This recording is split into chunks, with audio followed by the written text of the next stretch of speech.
काय नाही केलं तिच्यासाठी. खूप प्रयत्न केले, मोठमोठ्या डॉक्टरांकडे घेऊन गेलो, महागडी औषधं आणून दिली, पण तिला कशाचाच फरक पडत नाहीये. खूप त्रास होतोय ग तिला, आणि तिला हा होणारा त्रास बघत राहण्यापासून माझ्याकडे दुसरा कोणता मार्ग पण नाहीये. हरलोय ग मी, खरंच एक मुलगा म्हणून मी हरलोय.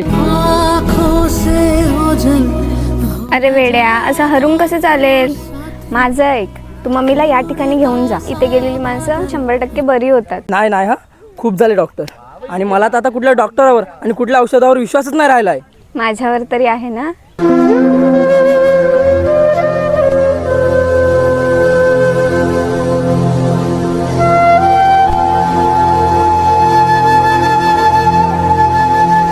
मम्मीची गुडघेदुखी बरी होण्यासाठी शेवटचा पर्याय म्हणून मी मम्मीला घेऊन आलो ठाण्यातील वागळे इस्टेट इथे असलेल्या मुंबई पेन क्लिनिक मध्ये. तिथे गेल्यावर डॉक्टरांनी आम्हाला सांगितलं, बिना चिरफाड करता प्लाझ्मा ट्रीटमेंटने गुडघे ठीक होऊ शकतात, आणि ही फक्त 1 तासाची प्रोसेस आहे. मनात थोडी भीती होती, पण ट्रीटमेंट सक्सेसफुल झाल्यानंतर मम्मीच्या चेहऱ्यावरची स्माइल हे सांगत होती की मम्मीची गुडघेदुखी आता नक्कीच बरी होणार.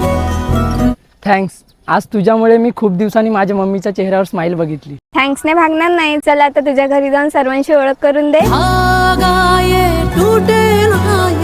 तर मित्रांनो, तुमच्या मित्रपरिवारामध्ये कोणाला सांधेदुखी असतील तर त्यांना हा व्हिडिओ नक्कीच शेअर करा. धन्यवाद.